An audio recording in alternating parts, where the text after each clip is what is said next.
Sir 30 பேர் sir 30 பேர் உயிர் இருக்காங்க சார். சார் 30 பேர் செத்து போயிருக்காங்க சார். சார் நீங்க முடியாது. அண்ணன் செத்து போனது உங்க ரசிகர்னே. உங்களுக்கு பாடுபட்டு உயிரை விட்டுருக்கான்.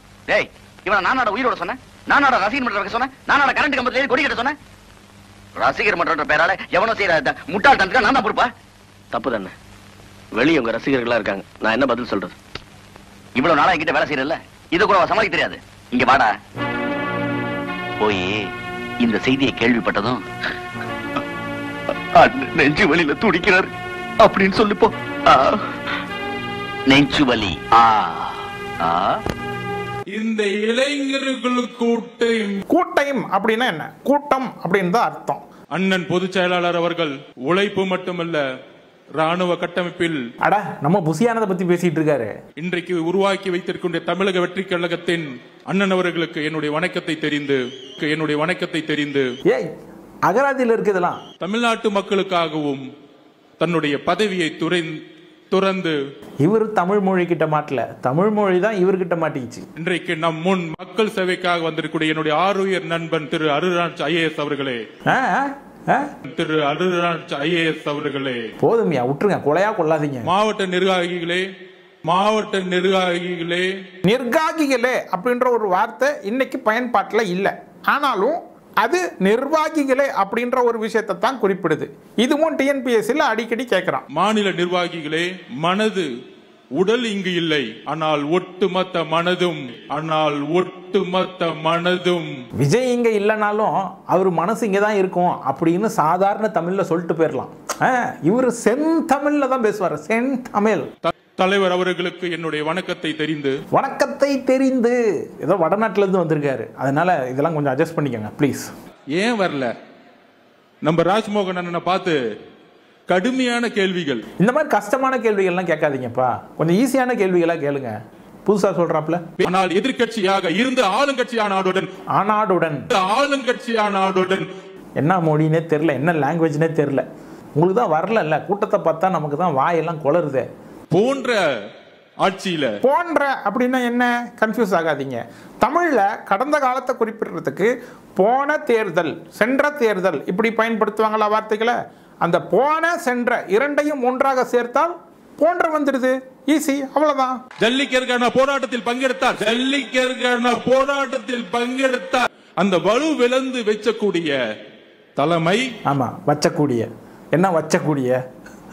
என்ன ஹீப்ரு மொழியாது? முதல்வர் வேட்பாளர் சொல்லு மச்சான். மக்கள் விரும்பும் முதல்வர் வேட்பாளர் சொல்றா மச்சான். மாண்புமிகு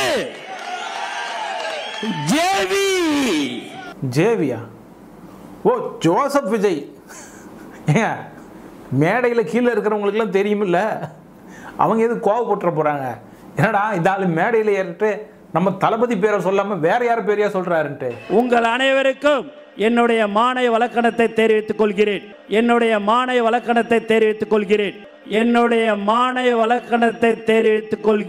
மானை வழக்கணம் அனைவருக்கும் காணை வழக்கணம். மதியானத்துல என்ன சொல்றது அப்படின்னு தெரியல. அதே மாதிரி இரவுக்கு என்ன சொல்றது அப்படின்றது தெரியல. தெரிந்தா நம்ம புசியானந்த் கிட்ட கொஞ்சம் கேட்டு சொல்லுங்க.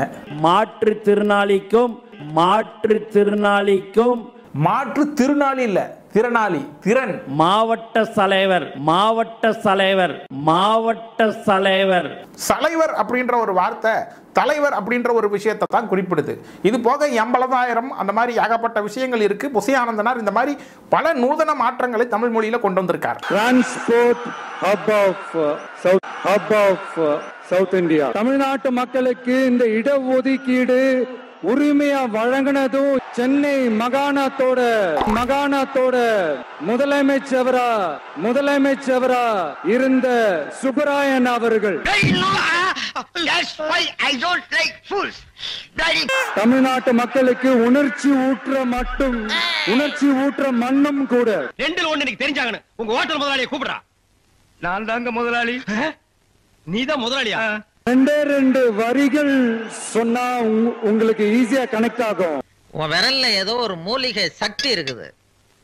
நீ இதே மாதிரி ஒரு 4-5 நாளைக்கு அவ வாயில விரல வச்சுக்கிட்டே இரு. அவ பொழைச்சுக்குவா. தமிழன் என்று சொல்லடா, தலை நிமிர்ந்து நில்லடா. இந்த வரிகளை எழுதினது யார் தெரியும்ல? திரு ராமலிங்கம் பிள்ளைதான், அவர்கள் தான்.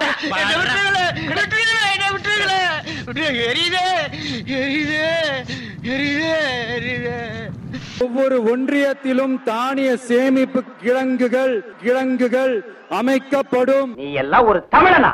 இவை உலர் களங்களுடன் கூடிய கொள்முதல் நிலையங்களுடன் இணைக்கப்படும். வாக்குறுதி நம்பர் 50. ஏன்டா எது சொன்னாலும் இப்படி எடுத்து சொல்ற? திடீர்னு தும்மல் வந்தா எப்படா தும்முவ? அச்சி அப்படின்னு தும்முவியா? அதனாலதான் சொன்னோம், எது நடைக்கு சாத்தியமோ எது உண்மையோ அதை மட்டும் தான் சொல்லுவோம், அதை மட்டும் தான் செய்வோம். இந்த தடவை முடிச்சிடுறேன். உண்மையான மக்களாட்சி, மனசாட்சி உள்ள மக்களாட்சி. நம்ம டிவிக்கு மறுபடியும் ஆட்சி அமைக்கணுமா? ஒரு ஞான சூன்யம்.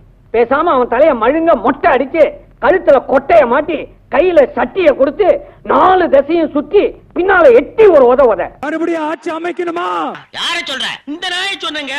சாரி, இப்ப ஆட்சி அமைக்கணுமான்னு கேட்டேன். இந்த மாதிரி எல்லாம் பேச சொல்லி யாரா சொல்லி கொடுக்குறா? நண்பா, நண்பி, தோழா, தோழி, என் மேல இவ்வளவு நம்பிக்கை வச்சிருக்கிறீங்களா? ஆரம்பத்துல பேசும்போது மைக்கு, சாரி, எனக்கும் அந்த மைக்குக்கும் ஒரு மாதிரி ரொம்ப டிஃபரன்ஸா கேட்டுட்டு இருந்தது. அதனாலதான் கொஞ்சம் அந்த ரிதம் பிடிக்கிறதுக்கு கொஞ்சம்